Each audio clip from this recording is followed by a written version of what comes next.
A very good morning to all of you, faculty members from various colleges, and all participants for today. On behalf of Symbiosis College of Arts and Commerce, I welcome you all to the webinar on the topic Understanding the Economic Consequences of COVID-19, organized by the Departments of Economics and Banking. At the outset, we will be having the welcome address by our principal.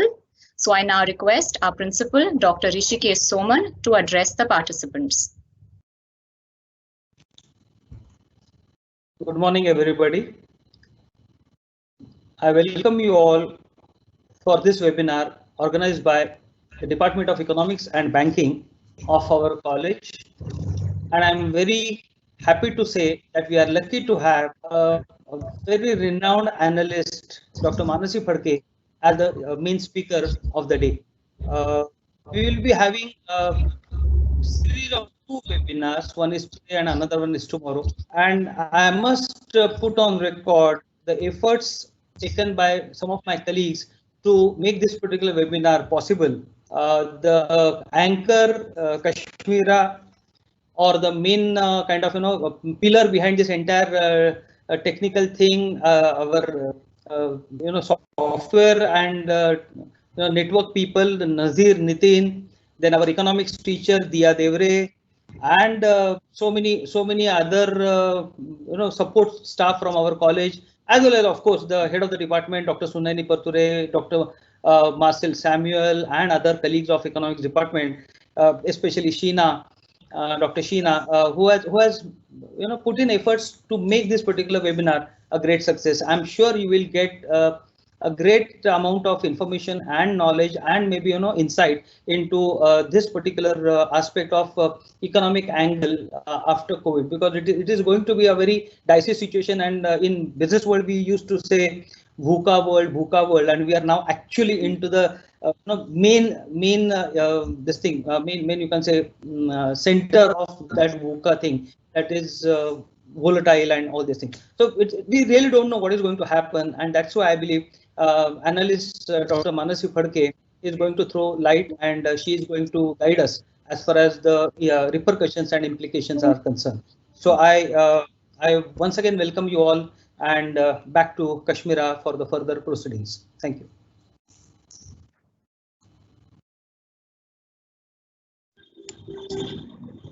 Thank you, Soman sir.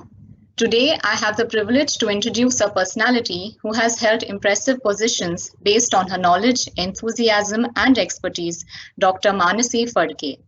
Mansi ma'am is an alumni of the renowned Gokhale Institute of Politics and Economics and has completed her doctorate on the topic Political Economy of Fiscal Federalism in India.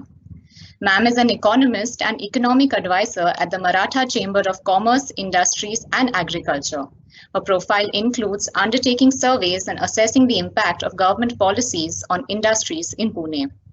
Ma'am is a visiting faculty to elite institutions like the Symbiosis Institute of Business Management, Symbiosis School of Economics, and the Institute of Management Technology, Nagpur, where she teaches an array of subjects such as business environment, managerial economics, macroeconomics, and econometrics.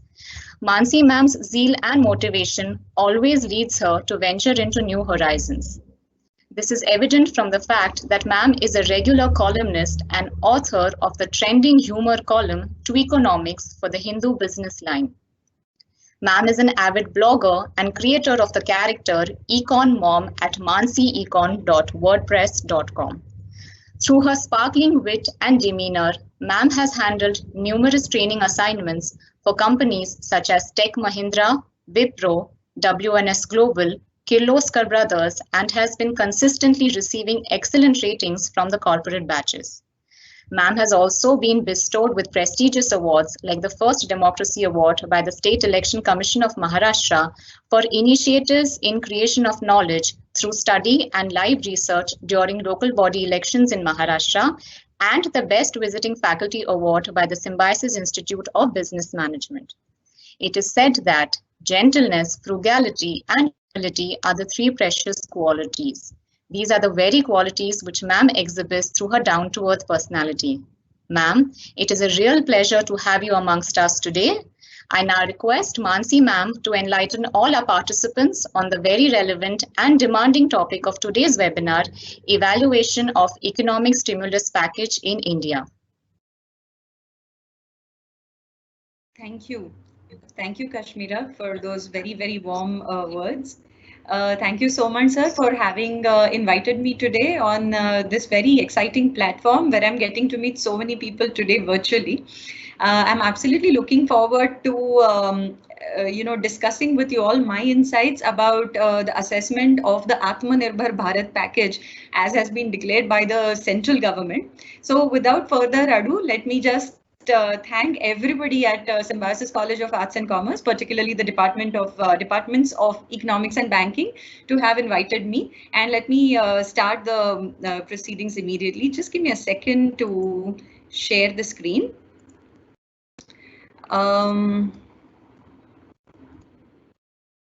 Folks, I hope this is visible. Kashmira, just let me know if this is visible. Yes, ma'am, it is. Great. Okay, so this is the topic that was given to me, evaluation of economic stimulus package in India. Now, before we start on, analyzing this, let me tell you that I am not very happy with this word package thing. Okay, so let us discuss, as good economists do, what is the nature of the economic stimulus. There is one kind of a package that has been declared by the government, but as I told you, there are too many things packed in it, so I'm not very comfortable with this word package. But let me at least try and explain how I'm looking at the economic stimulus and where it is going to, how it is going to be impacting us in the near future.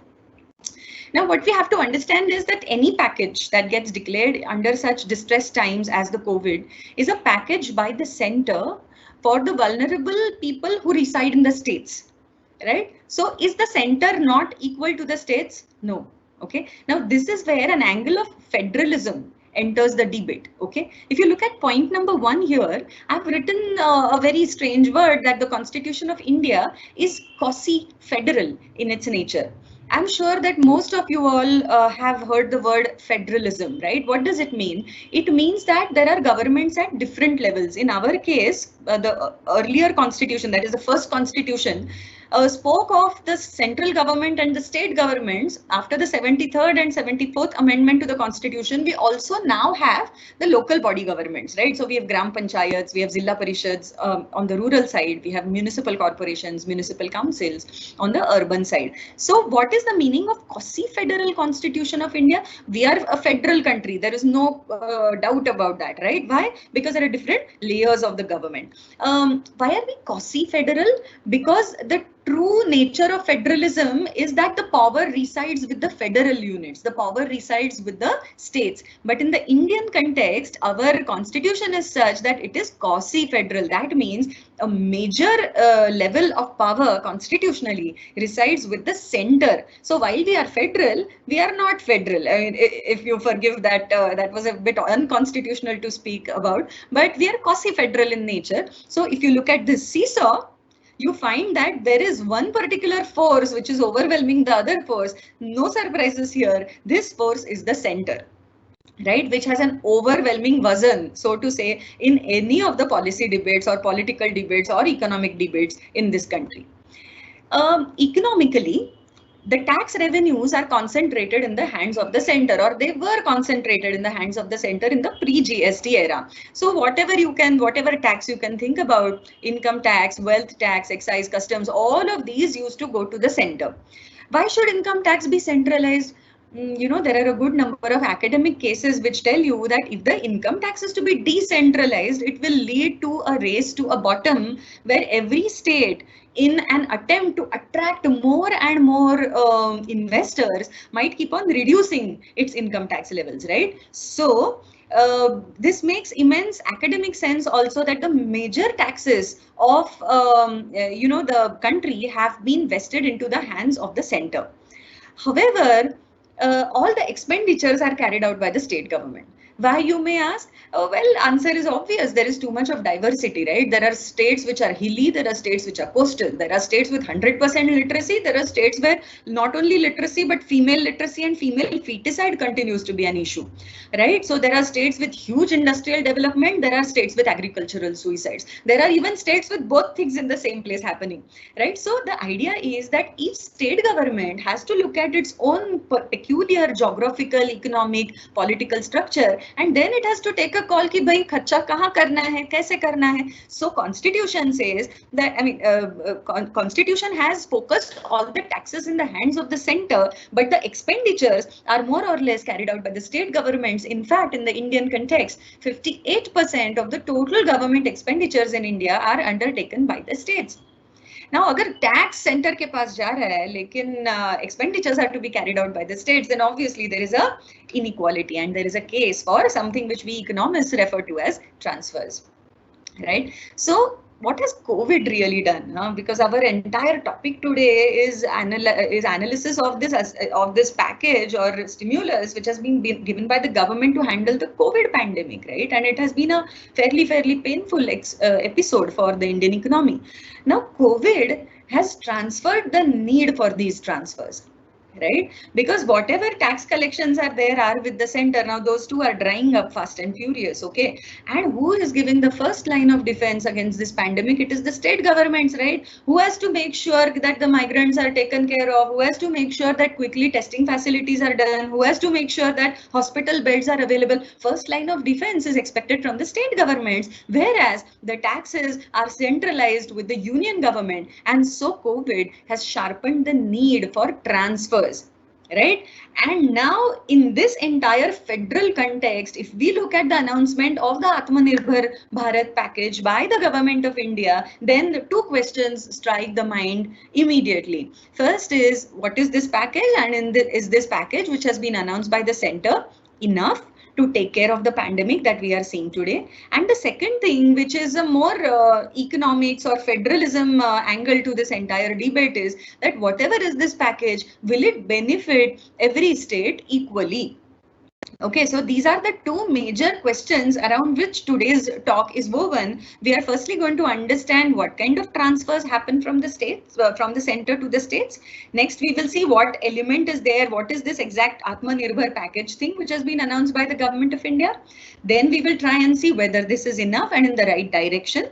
And the last bit that we will try and see is who are the major beneficiaries in terms of states or geographies, okay, of this package. This is how I plan to take this thing ahead. Now, these are the angles to the stimulus. Okay, as I have told you, the central government needs to make fiscal transfers to the state governments. Okay? Now, these transfers are of two types. One is something which is called as Finance Commission transfers, and the second is transfers under centrally sponsored schemes. These are schemes such as Manrega or the Pradhan Mantri Gram Sadak Yojana or the Pradhan Mantri Garib Kalyan Yojana. Okay, now all of these are transfers which are done under the schemes. Now, my take on this stimulus announced by the government of India is that both of these, part one of that stimulus, which is Finance Commission transfers, and part two of the stimulus, which is transfers under the centrally sponsored schemes, are probably of a nature which is not enough to benefit our states. Okay, how, when, why, we are going to see that as we go through, right? Let us firstly understand ye suddenly Finance Commission kahan se aa gaya. Okay, so now understand that all of your taxes are residing with the center. Okay. Now, there is a divisible pool. That means the center now has a pool of taxes with it. Now, these taxes have to be shared with the states. Now, what will happen if you leave it to the wisdom of the center? Since there are political parties involved, the party which is in rule at the center may want to, share these with those states jahan par unhi ki party power mein hai. Correct. Now, this is a natural human social tendency. And so the constitution in its wisdom says that there will be a constitutional body called as the Finance Commission, which has been given the powers to tell the central government ki bhai, of your total taxes, how much of taxes are to be shared and with which state will they be shared, in what formulaic manner. So what does the Finance Commission do? It firstly advises, it recommends how much of taxes should be shared with the states. Now let me tell you this, that currently according to the 15th Finance Commission, which is right now constituted under Dr. N.K. Singh, what they have supported is that 41% of the total taxes should be shared with the states, right? Please understand that the Finance Commission flow is a one-way flow, and this is an untied transfer, unconditional transfer, and so it's the best transfer. You give the money to the states and you say, ये पैसा आपका है, आप जैसे चाहे वैसे इसका विनियोग कर सकेंगे. You can spend it in your wisdom and your understanding of the state affairs, right? So this is one of the flows. That means from the central taxes, some part has to come to the states. Okay. Has this been happening under COVID scenario? Something that we will have to discuss. The second part is that what the center does is that it declares certain schemes. Okay, these are, well, there is a lot of literature there too, but let us focus on one type of schemes, which is called as centrally sponsored schemes, right?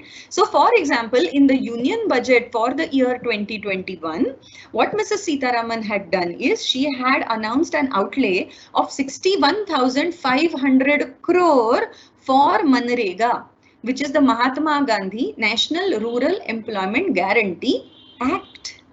It is an act of the parliament. That means it is legally binding on the government. Please try and understand this point.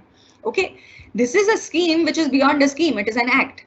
Now, what does Manrega really do? Manrega says that if there is a person in a village who does not have a job, he's out of a job, then all he has to do is come to the Gram Panchayat and say that I need a job under Manrega.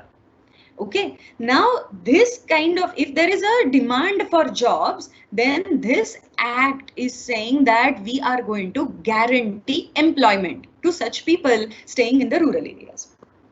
Okay, so when she announced, when Mrs. Sitharaman announced that she makes a provision for 61,500 crores for Manrega this year, what it means is that the center has made that kind of a provision for a transfer.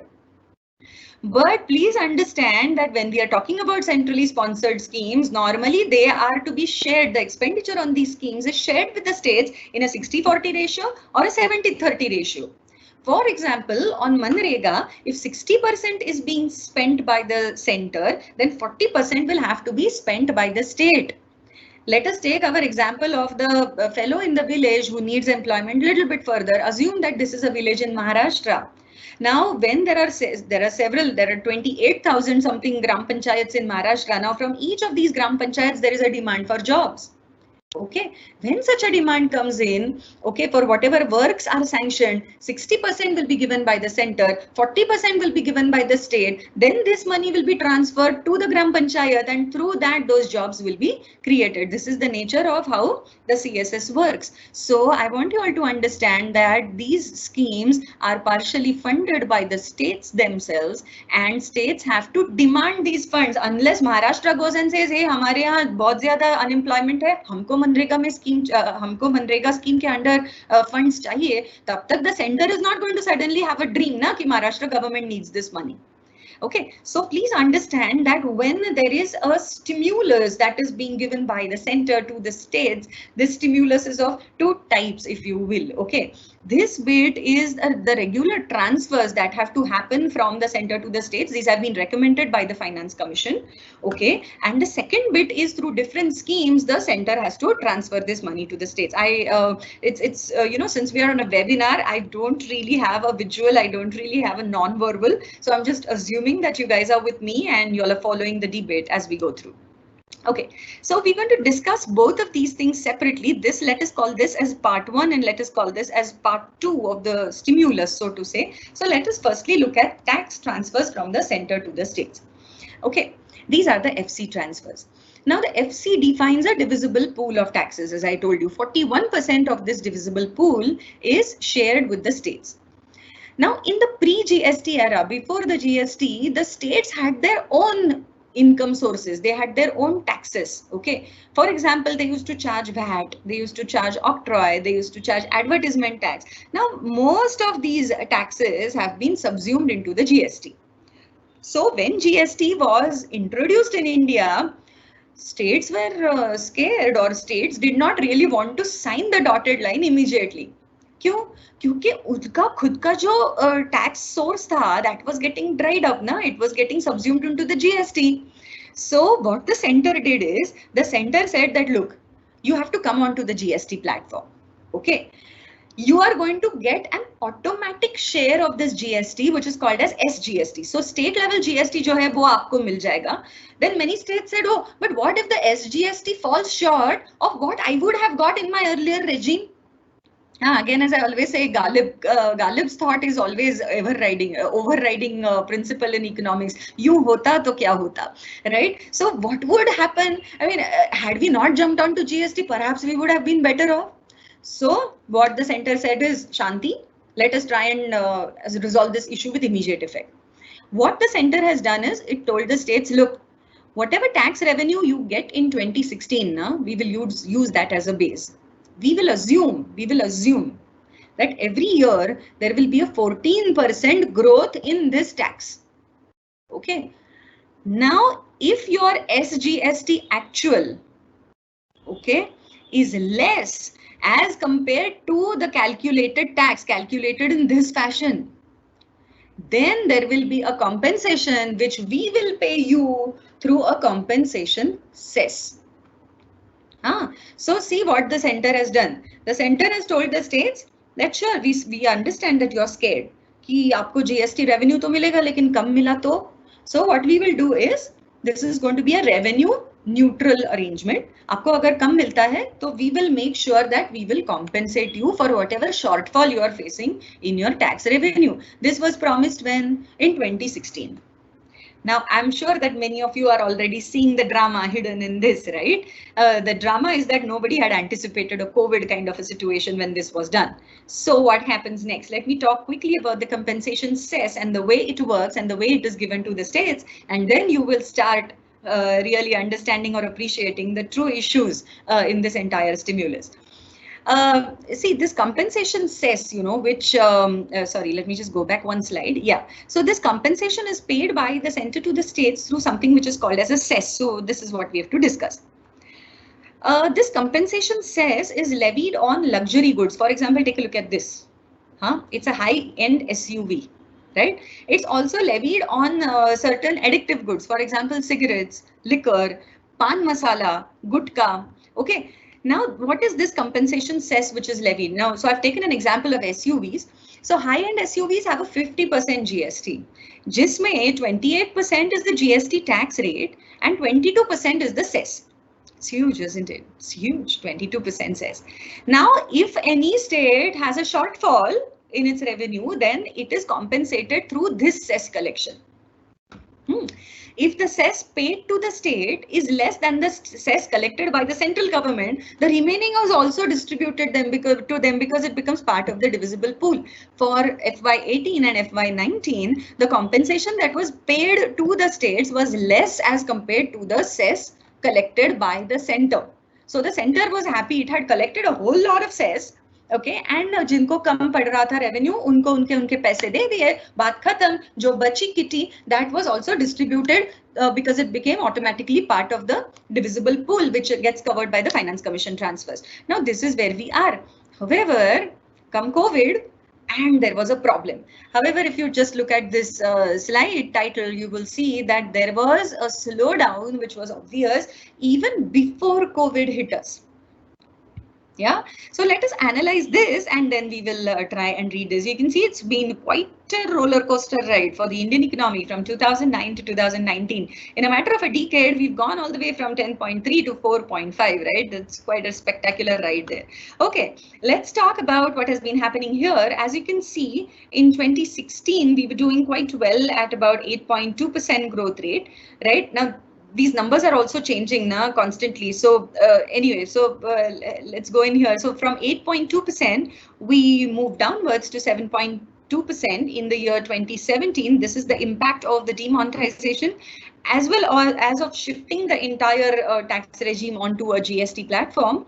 And then we stabilized at about 7.1%, and then comes in a problem. We go from 7.1% to 4.5%, which is a scary, scary slide. Okay, now I want you all to know that this graph has been created based on only Q1 and Q2 GDP growth rates for the Indian economy for this year. Okay, so this 2019 Q2 GDP growth rate is the lowest GDP rate counted in the last 6 years. This 4.5% was evident up to Q2 of this year. Right, so now as you can see that growth slowed in Q1 and Q2 of FY20. Now when growth slows down like this, what happens? Are people going to be buying SUVs? Obviously not. Are people going to be buying other things on which we regularly pay GST? Obviously not. And so the SGST, which is the state level GST, fell drastically in the period from April 19 to December 19. Did CGST fall? Of course, central GST also fell, but let me first posit this whole thing from a state perspective before we go on to the center. So the state level GST revenues fell drastically in the period from 2019 to December 19. This is a fallout of this terrible growth that we saw in H1, that is in Q1 and Q2, right? So states were obviously now the revenue which they were getting from the SGST, it was falling short of the 14% growth rate in revenue that had been promised to them by the center. If you remember, a couple of slides ago we discussed that the center had said कि आपको 14% growth rate taxes में मिलेगी ही मिलेगी. नहीं मिल रही है तो हम compensate करेंगे, right? That was the deal, ना? That was the deal that the center had struck. So now the states were falling short. So what did the centers do? What else would you have done? They immediately went to the center and started saying compensation दीजिए, right? अब compensation देने में तो कोई हर्ज नहीं, मतलब देना ही चाहिए. The center had promised that we will give you compensation, but hey, if people are not buying SUVs, do you really think that the center is going to be collecting the compensation cess from which this thing is going to be given? So do you see the problem is at both ends, right? When the SGST falls, at the same time, the compensation cess also falls now because of the same damn slowdown, right? So the compensation was now shrinking. The compensation cess was shrinking. Let me show you some numbers. Yeah, before that, there is this interesting GST collection thing. So in most months, GST collection in FY20 had exceeded FY19. Guys, just look at this graph. This is from April to March, and you will see that the blue lines, which is the GST collection for this year, has been actually higher as compared to the green line, which is the GST collection for the last year in the same month. Okay, I hope this is clear to most of you that the GST collection for this year has been higher as compared to the GST collection last year. Now in H1, that is Q1 and Q2, ye dekhiye, April, May, June, July, August, September, except for September, if you see the blue lines are higher as compared to the green lines. So why the hell am I saying that there was a slowdown? So why is it said that the slowdown had started in H1 of FY20? This is because the growth rate of this tax collection is around 4 to 6% for most months. If you actually look at these growth rates, the growth rates are miserable. They are hardly barely 4% for most of these months. Now, if you assume an inflation of even 4% for the year 1920, then you're getting a real growth rate of 0 to 2% only. Okay, so in real terms, there is not enough growth that is happening on the GST, right? Okay. So now, as the year progressed, the states started demanding compensation from the center, but the center did not have funds to compensate them with, right? Take a look at what is happening to CGST collections, right? Guys, I want you all to understand that GST collections mostly are at about 1 lakh crore per month. Okay, and then you can see that in the month of March, okay, it fell quite drastically to, I don't know, about 65,000 crore. And in the month of April, it has fallen, according to this, it's at around 41,000 crore. But I seem to remember around 2 days ago, GST Council has released some new data, and the actual collection for the month of April is only 31,000 crore. Okay, so it should be somewhere here, this line. So anyway, I mean, what I was really trying to point out is the trend. The trend in the central GST collections is that the GST collections have been falling. Now, GST collections have been falling also means that compensation cess collections have also been falling. I could not get you the exact numbers on the compensation cess. So the center did not have the funds here to compensate the states with. Now in December 19, kaise वैसे रोते धोते, the center has released 1,15,000 crores as a compensation for April to November. Okay, 6 महीने का पूरा एक बार में in December they did this compensation, right? 1,15,000 crore. By then, that is by December, the compensation released was already exceeding the cess collected. So the center had also started now crying, saying that, well, you guys are crying and you're coming to me, but I don't have a solution. You know what? I don't even have any cess with which to compensate you. Yeah, so the compensation release was greater than the cess collected. The states, however, kept on continuously asking for further compensation, right? Now, as if these problems are not enough, COVID struck in March 2020 and the SGST went into a further nosedive and the state expenses increased further. Finally, for December 2019 to February 2020, that is 3 mahine ke liye 36,400 crores have been released by the center to the states. You know when? In June.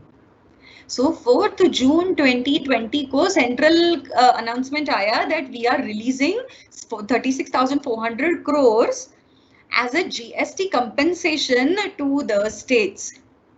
Now this has only been given till February, mind you, and after February, all our the statistics, all of the growth rate statistics are looking really bad, and so now states are asking for further compensation, and this is really putting the central state fiscal relations into a bind. So what have we discussed so far? We have discussed that, well, there was a compensation which was generally given by the center to the states should the states fall short of the taxes collected by them, right? But in this entire year, actually, there has been a slowdown, and center has वैसे भी lagged behind the curve when it comes to compensating the states. It is on this backdrop when you start looking at COVID and the package announced by the state, then certain things start suddenly making sense. We are now going to take a look at the package announced in a slightly new light. So now, let us understand what happens when this GST compensation is given to the states. So there is a differential impact on states. Some states are more dependent on their own taxes. For example, Maharashtra, Karnataka, Telangana, Gujarat. Look at any of the large major developed states and you'll find that they're more dependent on own taxes, whereas others are more dependent on transfers from the center, should be center. Some states are more dependent on SGST. Some states are more dependent on other revenue sources. What I'm really trying to tell you guys is that revenue structures are asymmetric.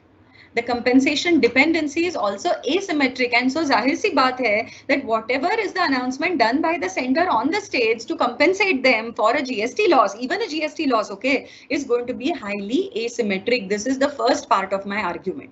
Okay, the second part of my argument, which is more the Atmanirbhar package that Modi ji announced, we come to this bit now.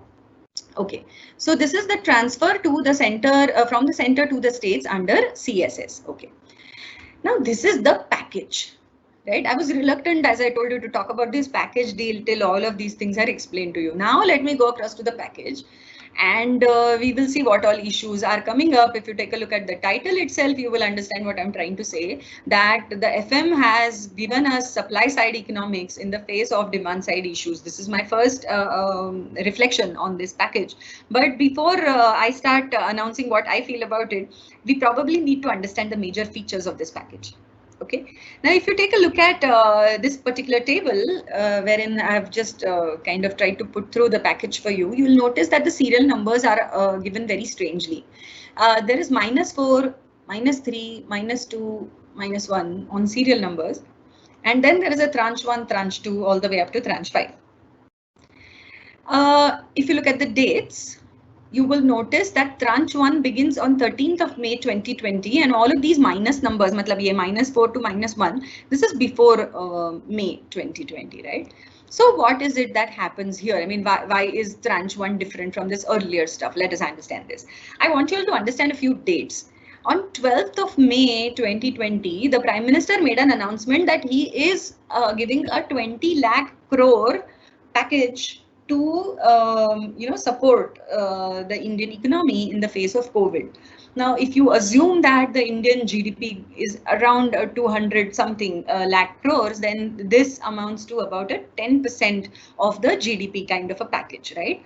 Now, this announcement which happened of 20 lakh crore package, which happened here on 12th of May, let us understand that this is supposed to be inclusive of all the other announcements that came in before. So it is not that 20 lakh crore का package यहाँ पे announce किया and इसके बाद में उसके features आए. 20 lakh crore is inclusive of all the other announcements, and much to their credit, the government had announced things as and when was required for the economic system. That there was no, I mean, they did not really wait for the 12th May announcement. The stimulus had started before, right? The only thing is that the 12th May announcement was a little tricky because we weren't immediately able to understand. So 20 lakh crore is inclusive of everything. That means जो budget announce हुआ, उसके जो expenditures है वो भी 20 lakh crore में subsumed है. These things which were announced before 12th of May, that is also subsumed in 20 lakh crore. And whatever happens after whatever announcements came in from tranche 1 to tranche 5, those are also part of 20 lakh crore, right? So it was a kind of an overall announcement which said that we are giving a 20 lakh crore stimulus to the Indian economy, and this is inclusive of some things done in the past. Okay, so after the budget, what all was done in the past, इसकी एक list मैंने यहाँ पर तैयार की है, which I would like to share with you all. On 26th of March 2020, please remember that the first COVID patient was, the first COVID patient came to India on 30th of Jan. Then February was that scaredy time of the year where things were very unsure, but there was no lockdown in place. And in March, the lockdowns began, correct? 16th March को शुरू हुआ, and this is 26th of March की पहली जो announcement थी, that was a package which was announced for 1.7 lakh crore. This is an extra budgetary announcement. Please understand this. The budget has already been announced for the year 2021. The budget size is something like 30 lakh crore, 30 lakh crore. That is the total expenditure that will be done by the government, right? Now, this package was to the tune of 1.7 lakh crore, and it was called as the Pradhan Mantri Garib Kalyan Yojana. Okay, and this came to 0.85% of the Indian GDP. Right, we're going to discuss this. I will tell you what the features of this package were. Then there was another announcement immediately next day on the 27th of March, and a package of 3.74 lakh crore was announced by the FM. And what was the major feature of this? It was largely a liquidity injection which was done by the Reserve Bank of India. A month into that, around 17th of April, another package was announced which was equivalent to 1 lakh crore, and that was another liquidity injection done by the Reserve Bank of India into term repos and all of that. On 27th of April, another 50,000 crore package was announced, and this was a special liquidity facility for mutual funds. So as you can see, except for the Garib Kalyan Yojana announcement, the rest of the other three were monetary based stimuli, right? It was a monetary policy based stimuli to be handled by the Reserve Bank of India, not so much directly by the Sarkar. Okay. So these are the four package deals that were announced by the government after the budget, mind you.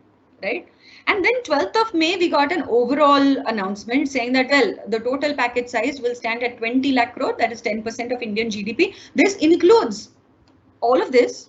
It also includes some part of whatever has been announced under the budget, but what part we are not yet clear. Okay. And then came in the tranches, right? So the finance minister has announced tranche 1, tranche 2 in quick succession right up to tranche 5. So after 12th of May, 5 tranches announced हुए, right? What are the tranches looking like?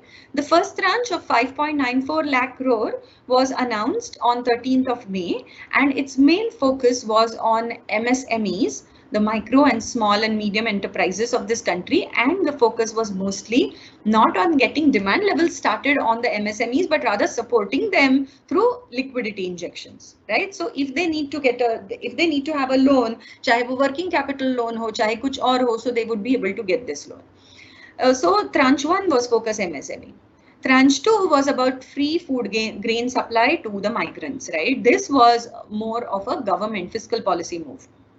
This was 3.1 lakh crore. Tranche 3, of course, mind you, these are just the main features, okay? There's been a package hidden in each of these. So I'm just telling you the major things that happened here. Tranche 3 was basically about agricultural infrastructure. This was to the tune of 1.5 lakh crore. Tranche 4 was about VGF, viability gap funding, and this was to the tune of 8,100 crores. And Tranche 5, which was by far my favorite one, was Manrega. And this stood at a huge 40,000 crore, which is 0.2% of the GDP. And mind you that she specifically said, the finance minister specifically announced that these are 40,000 crore, which will be spent on Manrega over and above the 61,500 that have been already budgeted for in the union budget for the year 2021. That means that the budget had already said that 61,500 crore would be spent on Manrega. The finance minister has put in another 40,000 crore on Manrega, taking the total expense on Manrega to 1 lakh something crore, right? So it's like a 1 lakh crore only on Manrega, which is a very correct and wise move if you'll ask me. Let's talk about these in a bit. Okay, now before I take you to what happens under Garib Kalyan Yojana and what happens under Manrega, I would like us all to go and read this. Okay, so announcement of 20 lakh crore package is inclusive of the entire support given by the center. I hope you understand that. It is not clear as to how much of this was already budgeted for under the union budget for the year 2021. Now I give you the most, as usual, the abused equation of macroeconomics, where every teacher worth his or her salt will come and tell you GDP equals C plus I plus G plus NX, right? So GDP, okay, so let me demystify the damn thing. How does a country earn income? How do we earn, how does the country create any production, right? If there is no demand, there is no question of anybody getting income at all. And this demand is consumption demand, or it is investment demand coming in from the firms, or it is G, that is demand that is created by the government at all levels, or it is net exports, that is demand for Indian products created by foreigners, less the demand for foreign products created by the Indians, right? If you take a look at this GDP equation now, guys, nothing of this is working for us now presently. Correct, we were all in a lockdown mode, and even in unlock 1.0, I don't really think too many people are unlocking their purses very, very quickly. So consumption expenditure is bad, and that's an understatement. Now, typically, ये जो I है, this is private sector investment. This has been an Achilles heel of the Indian economy for, I think, like ever.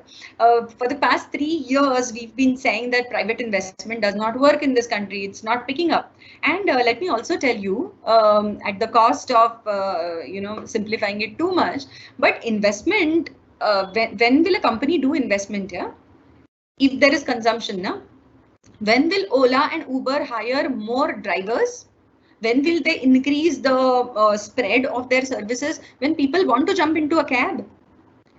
लेकिन अगर consumption ही नहीं है, तो there is no question of private sector investing more. You see, so fortunately or unfortunately only, I follows C and how. Okay, so Indian system में C is depressed, I is also depressed.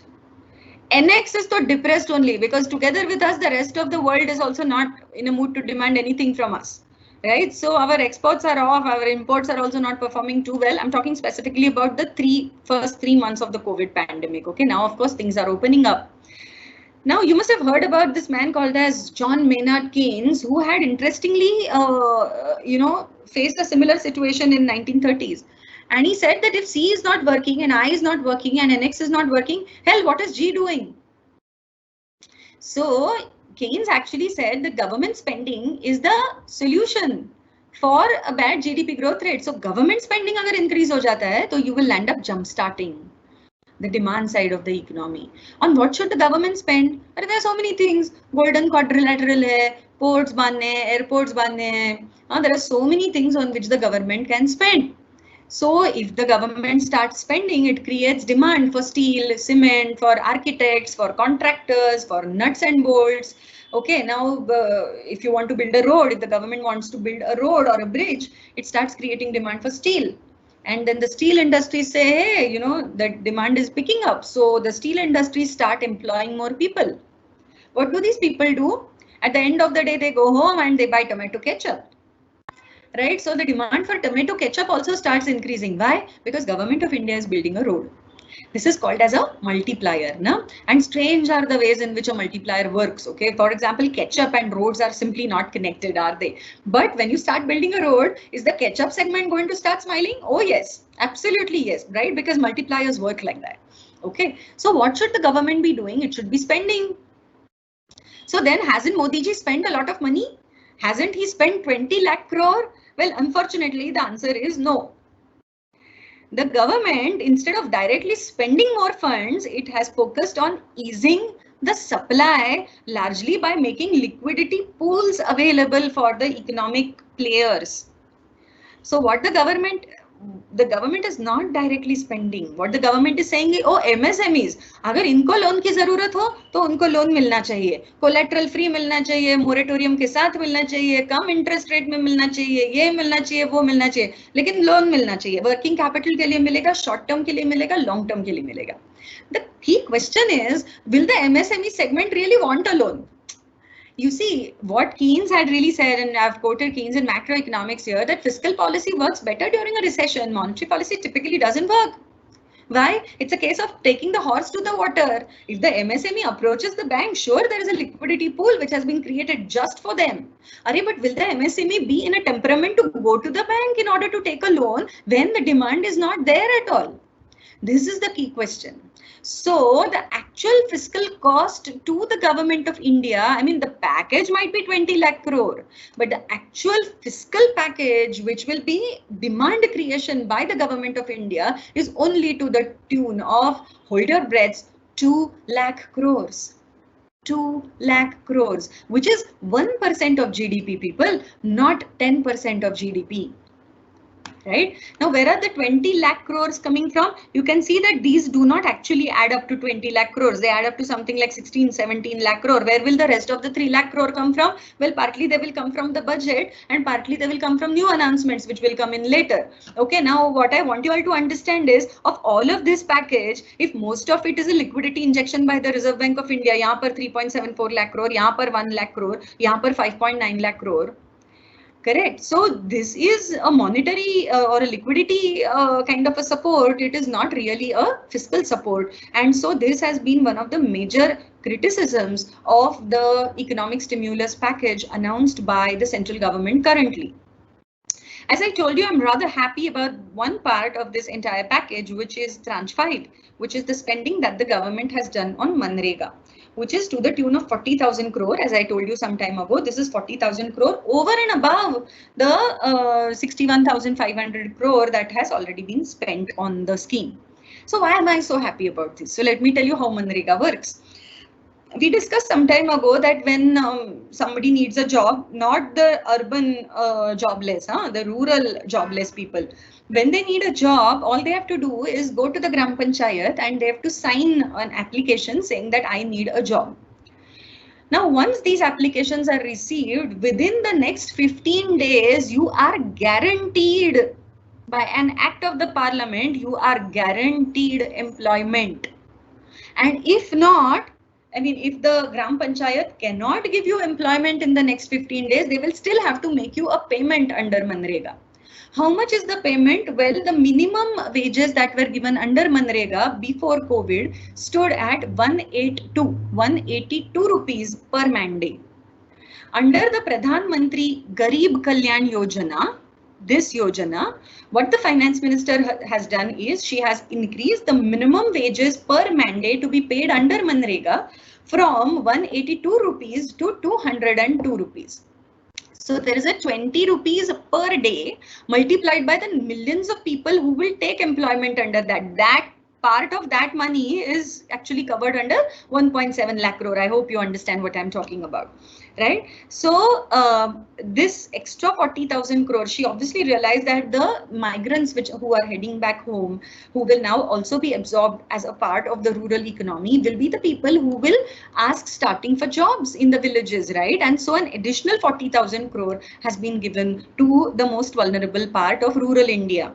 Now, please understand that when you take home 202 rupees per man day minimally, what are you going to do with that money? Well, you might buy a sachet of chai, a sachet of shampoo, a small soap bar, maybe a packet of biscuits, some atta, some chawal, some shakkar, whatever, whatever you can afford. Now, what I'm really trying to tell you is that C.K. Prahlad a few years ago had written that very famous treatise of his, right? Fortune at the bottom of the pyramid. At the bottom of the pyramid, agar 200 रुपए का income create हो रहा है ना, तो there is also demand which is getting generated for biscuits, for shampoos, for FMCG goods, for tons of other things that you see. And then what will happen is the biscuit sector starts saying that, hey, demand levels are up. So they start creating demand for atta.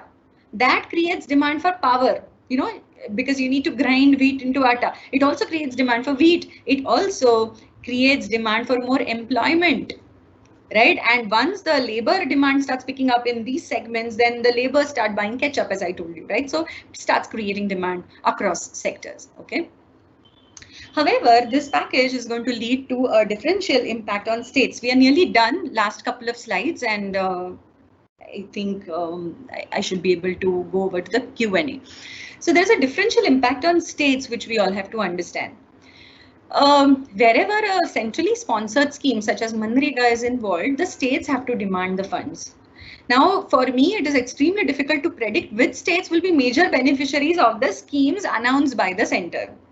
For example, under let's read some of the features of the Garib Kalyan Yojana. I told you increment in Manrega wages from 182 to 202 rupees per man day. 5 kg cereal per month for 3 months was to be given free. 1 kg free dal has been announced for 3 months. Free LPG has been announced for Ujjwala beneficiaries for 3 months. Apart from this, ex gratia payments for widows, for handicapped people, for disabled people, okay, all of that has been announced. Is that good? Yes. All of these are direct spendings by the government and they are good. They tend to create demand. The only thing which I'm seeing is that they are going to have a differential impact on states. Just think of Manrega. Manrega में, as we discussed right in the beginning, अगर 60% funds center से आते हैं, तो 40% state से भी आते हैं. So what happens is today, those states which are fiscally in a hellhole will say that अरे 60% demand करने के लिए 40 रुपए मुझे मेरे pocket से डालने पड़ेंगे. I don't have that kind of fund. So it might be only the slightly better states who may be able to demand the funds under Manrega. What I'm trying to tell you is, I have been telling you constantly that I'm very happy about this 40,000 crore, but you know what? I am not sure which state is going to be able to subscribe to this scheme.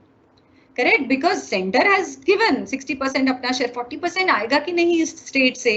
कौन से state से आएगा? So will it create a situation where only the better off states will become more better off because they will be able to provide gainful employment to the rural unemployed, but the poorer states may? So will it lead to an increasing inequality between the rich and the poor? Okay, these are some of the issues that come to my mind. Similarly, 5 kg cereal per month, 1 kg free dal per month, all for 3 months, that is great, right? But this will typically work in those states jahan par PDS is good. For example, Kerala. PDS works beautifully in Kerala. So Kerala will be a definite beneficiary of this. But Maharashtra typically is a state wherein PDS has been riddled with problems. So much as this announcement is done, that is fine. But will we be able to create an impact for our truly vulnerable people using this is really a big question mark. Okay, so the benefits of this entire scheme will depend on whether states have the wherewithal to demand the funds and to complete the required compliances. Guys, I know you might be tired, but let me just tell you one quick story on this compliance. Let's go back to Manrega. Under Manrega, there is a very interesting compliance. देखो, अगर किसी गांव में, okay, in a particular village, there is a particular small program, rural roads have to be built under Manrega. That program has been successfully completed. People got wages and all of that. Now, the state has to approach the center and say that 500 crore ka kaam pura ho gaya. We want another 200 crores from you. Okay, so you have to demand the next tranche. Now, for this, you have to furnish a certificate, which is called as a UC, a utilization certificate. Now, in many states, they don't manage to complete this compliance because the Talati at the Gaon level does not issue the UC on time. MIS systems are not ready. That is, management information systems are not ready. So big beneficiaries of Manrega have been the South. Pucho kyun? High level of literacy, great IT compliance. Look at Chennai, look at Bangalore, the IT capital, the IT hubs are in South India, right? So the administrative cadre in South India has created a powerful MIS model wherein the UC is created online. यहाँ पर काम हुआ, गांव में खत्म, वहां पर UC has been created and has been automatically sent to the center saying that look, this much work is completed, release the next tranche of funds. You know, so we have some states in which this is so powerfully done. The UCs are created automatically. Where are you? And then there are some states like Bihar, जहाँ पर भागना पड़ता है तलाठी के पीछे कि भैया इस पर साइन करो. तो UC create नहीं होता तो अगला tranche आएगा कहाँ से? Again, we are looking at a differential impact. Fine. So in a nutshell, the COVID pandemic has affected states differentially. This calls for a differential package as per state requirements, but the design of our fiscal systems is such that this is not always tenable. Center has given out GST compensations to the extent possible. It has also declared an Atmanirbhar package, creating schemes through which the vulnerable can be supported. But there is criticism that this package is more about liquidity infusion rather than about direct demand creation. And further, the design of the federal structures is such that there will be an asymmetric impact of this package. All states will not stand to benefit equally from this package. In fact, the true scare is whether it will increase the inequality coefficient in the country. So where do we go from here? So this is a promise, last slide, going ahead. What should then we expect in the next 2-3 months, right? So the package by itself should be more focused on the demand creation. So whatever the government announces now, okay, this should focus on direct spending, because that alone can create quick and broad-based multipliers. Guys, this is a slightly technical point, but I think one which is rather important.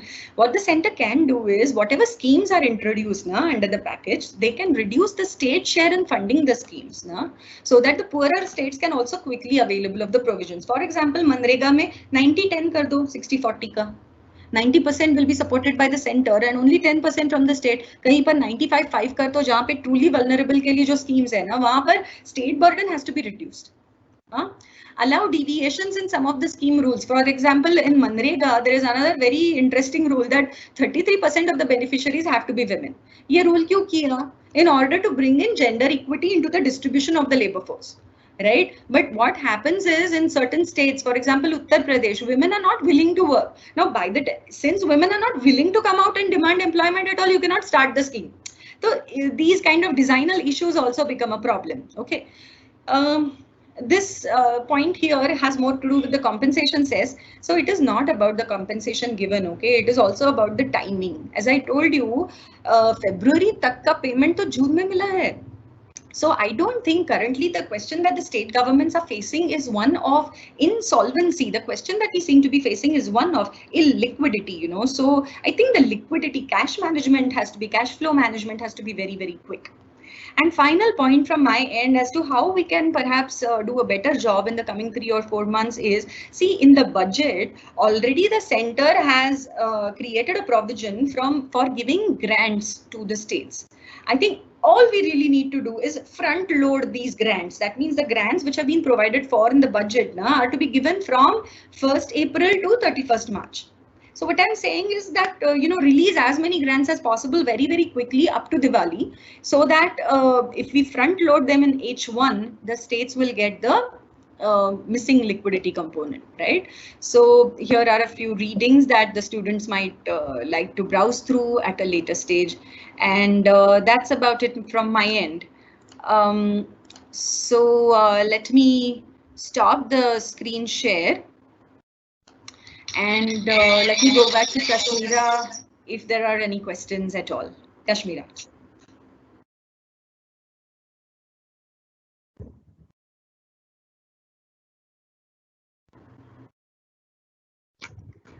Thank you, ma'am. It was a real treat for us to participate in this academic interactive session, which was full of vital information. The session is now open for questions from the participants. So if the participants have any questions, they can put it in the Q&A. For now, we have one question from one of our postgraduate students, Sachin. The question says that the stimulus package with some structural reforms seems to be more supply side oriented rather than the demand side. And one of the reasons for slowdown is lowering of the demand. So do you think that this stimulus package will help to raise the demand in the economy? Well, Sachin has spent a significant part of my presentation saying no.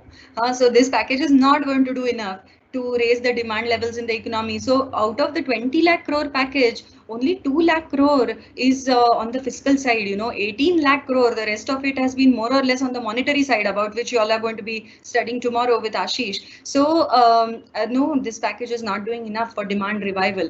But let me also tell you, I was very unconvinced by the FM's answer, but in one of the interviews, she was asked that how is it that the government is not doing something for demand revival? Why is the entire package focused on supply side? To which she said that well, once the supply side is enhanced, won't it also create demand in its wake?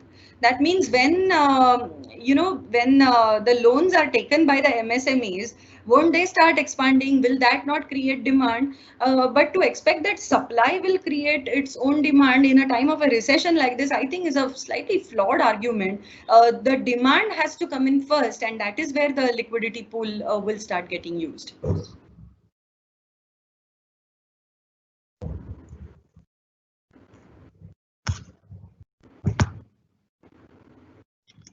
Yes, ma'am. We'll move on to the second question, which is by, again, one of our postgraduate students, Akash. The question says that the Prime Minister, during the launch of the Garib Kalyan Yojana, said that this is a crisis, but can be converted into an opportunity. So in this context, do you agree with the economic approach of the central government towards handling such a pandemic? Can this crisis be converted into an opportunity to change a few things? Yes. Let me give you an example. I'm not sure that I'm not sure from which interview you have quoted your question, but I will give you an answer as it comes to my mind right now. On the agricultural front, for example, there are certain reforms which this government has announced using the COVID pandemic as a backdrop. Okay, so this is how a crisis can be converted into an opportunity. Let me give you an example. For years together, when the farmers, create their produce, this produce has to be sold to the APMCs inside the states, right? Now, typically the farmers used to face that entire political nexus of the traders and the commission agents. They did not used to get good prices for their produce. And it is believed that our agricultural marketing has generally suffered because of this APMC thing, right? Now, under the situation of the COVID pandemic, you understand that food processors, for example, think of Kissan, which wants to produce tomato ketchup, right? What will they want to do? They may not want to go to the APMC mandi, jahan par, there will be 5,000 other people crowding with them. Social distancing ki dhajjiya ud jati hai APMC mandi mein. There's no such thing as distancing, okay? Now, so you don't possibly want to go to an APMC mandi, stand there for an auction, and then auction those, buy those crates of tomatoes. What would you like to do? You would directly like to call the farmer and say, do you have 5 tons of tomatoes? Okay, send the truck here. Finish, baat khatam, and make the payment on Paytm or whatever it is.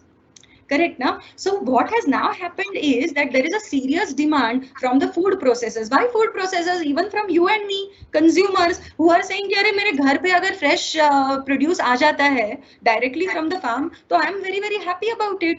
So what has the government done? The government took this opportunity to create some reforms in the APMC Mandi Act, in the Agricultural Marketing Act. What has the government done? The government has allowed the farmers, okay, in Maharashtra to not only, they have a choice of selling to their own APMC mandi if they want to, but they can now directly sell to Kisan, which might be having a presence in Gurgaon or Bangalore or wherever it is. Okay, so the government has also announced broad-ranging reforms under this threat, right? So this is one way in which I see that this crisis has been converted into an opportunity by the government. There are, for example, Essential Commodities Act. This is yet another reform that the government put in very, very recently. I think 5th or 6th of June ko the new provisions came out. Now, under the Essential Commodities Act, what some agricultural commodities were covered. For example, potatoes and onions. That's the best example that I can give you. Onions were covered under Essential Commodities Act. What does it mean? It means that tomorrow, if the prices of onions hike up in India like they do every year, don't they? Right. So if the prices of onions hike up suddenly, then you can actually crack down on people who are hoarding onions. But because onions were covered under the Essential Commodities Act, the traders used to feel scared of even holding onions, because even if you're holding it, HOLDING, you might be accused of HOARDING. You know what I mean? You might be accused of hoarding them. Because of this, what started happening is that no storage structures were created for storage of onions, storage of potatoes, storage of pulses. So private sector has typically shied away from the storage. Now the Modi government has said ki chalo. Now this is yet another thing that we need to do. So they have now released some of these commodities from the ambit of the Essential Commodities Act, hence converting the crisis into another opportunity. So these are 2-3 ways in which they have tried their hand. Kashmira? Yes, ma'am. We'll take up the next question. It is said that the center should increase its direct spendings, but how will the central government manage its fiscal deficit if it exceeds, given the situation worldwide is not in a good situation? Now, this is a question of balancing between two ends, right? On one hand, we have a situation when the union budget was announced, the fiscal deficit that was announced was 3.3% of the GDP. Right now, what we see, the thing is that taxes have definitely reduced. Right, the government, central government ki baat kar rahi hu main abhi. Central government is finding that its taxes have reduced drastically. You must be looking at the newspapers for Q1 of this year. That is April, May, and June, May. The Indian economy, CRISIL has given a sharp estimate that the Indian economy will shrink by 25% in Q1. That means there is a minus 25% growth rate, for Q1, and overall throughout the year, the economy might land up growing at about 2%, 1%, 0%.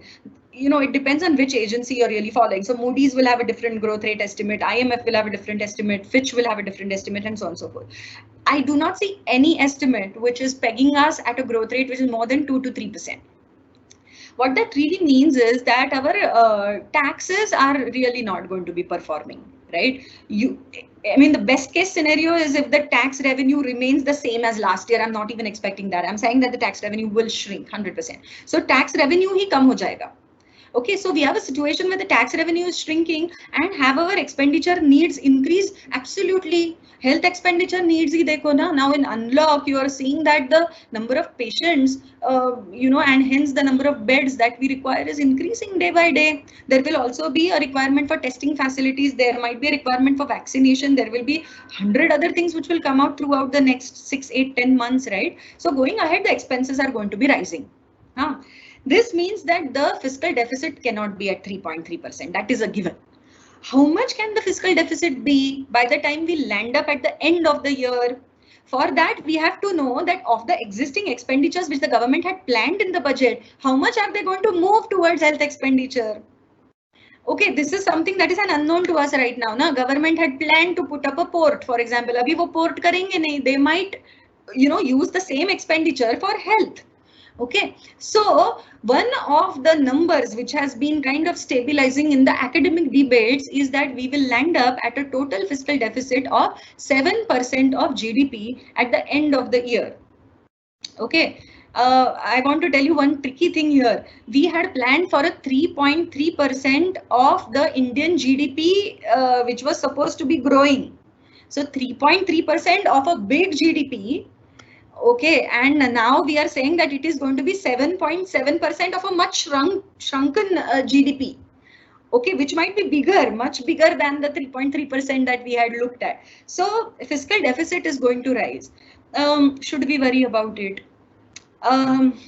I think that if we manage to stay under the 8% of GDP bracket, we still have a chance of making a comeback over the next 2 or 3 years into a sustainable space. Guys, the problem is this. The problem is that right now we cannot possibly be worrying about fiscal deficit when there is a crisis on hand. The first thing is we have to protect our migrants. We have to protect our vulnerable people. We have to make sure that we are feeding the needy people. We have to make sure that healthcare is top of the priority. Now, इसके लिए जो खर्च करना पड़ता है वो करना पड़ता है. There is nothing that you can do about it. However, what we can do is expenditure management. That means जो expenses projects के लिए दिए गए थे, can we then shift these expenditures gainfully to some prioritized projects? And that is what the government is also doing, I suppose. So we can land up at about 7.5% fiscal deficit to the GDP. If you ask me, is it troublesome? Yes, but we do have a chance of coming back. Agar the fiscal deficit numbers go to something like 10% of GDP, I'm talking only about the central fiscal deficit, then we will take a long time in making this sustainable, because end of the day, fiscal deficit hota kya hai? It is the amount that the government is falling short by, and hence it is the amount that they will have to raise from the market. Correct? Now that means they have to borrow. Now the more you borrow, the more you also have to pay back in terms of interest rates. इस साल में borrowing के लिए ज़्यादा शायद issue भी ना आए, because banks are वैसे भी facing the same heat of the recession. So banks have a liquidity pool which can be diverted towards the government. Okay, to talk very technically about it, you may not find too much of a crowding out impact in this particular year, right? But if you're borrowing so much, the interest burden itself will, blip up over the next couple of years, rendering all of our maths untenable. So I think that if we stick to about 7.5% fiscal deficit target, which I think the government should be able to swing, then we are not looking at too unsustainable an issue. However, we are in for a rough 2 years. Let us accept that. Kashmira. Yes, ma'am. We have another question by one of our third year students, Siddhant. With a missing demand side and the push by the government to create credit, can India be sitting on another debt bubble like the US housing market in 2008? Okay. Are we looking at an increased debt burden? Yes. Are we looking at a housing market kind of a bubble? No. So Siddhant, your question is very interesting, but वो जो housing market का जो issue हुआ था ना, it had more to do with the kind of loans that were given out by the banks. Okay, so banks had given out loans to people whose credit history was not very, very good. In our particular context, the government is itself going to be borrowing more, and government is a gold standard borrower. The government never defaults. Okay, it is like the golden rule of fiscal economics, that the government never defaults on the loans taken against treasury bills or government securities or whatever. And so I don't think we are looking at a housing bubble kind of a story. But yes, are we looking at an increased debt burden? Yes. And that is precisely what I told you a couple of minutes ago. If we want this to be sustainable, we should try and really stick to a 7 to 8% fiscal deficit of the GDP target for the center. Can we really stick to it? Again, my answer is yes, but I find that we don't really have numbers on that. So, but my guess is this is exactly what the team will do at the center, that they'll try to switch some non-essential expenditure.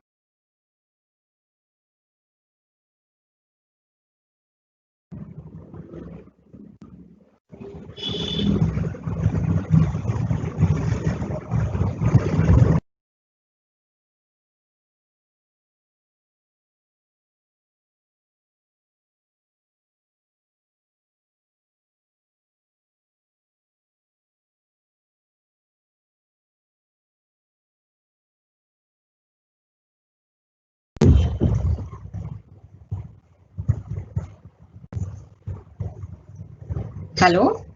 Hey, Kashmira. Yes, ma'am. I think something went wrong at my end.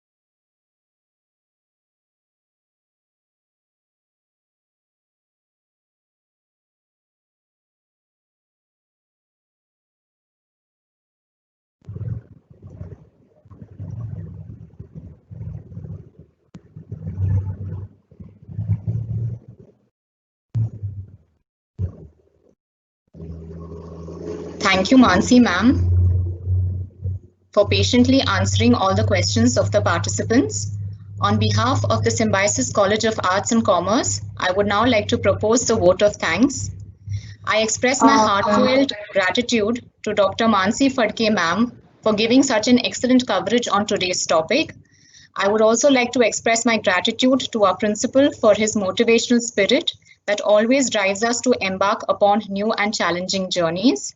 My sincere thanks to the Vice Principal and Head of Department of Economics, Dr. Suneni Parchere ma'am, and Head of Department of Banking, Dr. Marcel Samuel ma'am, for their unstinted support in organizing today's webinar, which was the first of its kind for us. It goes without saying that the valuable additions given by our department were very helpful in organizing this seminar. A big thank you to all of you. And last but not the least, a special thank you to Nazir sir and Nitin sir for lending the much needed technological support for today's webinar. Thank you one and thank you all. There are some instructions for the participants. All the participants have to fill in the feedback forms, which will be put up in the Q&A session right now. Hope to see you all tomorrow for the day 2 of the webinar. Please log in by 11:20 a.m. Thank you.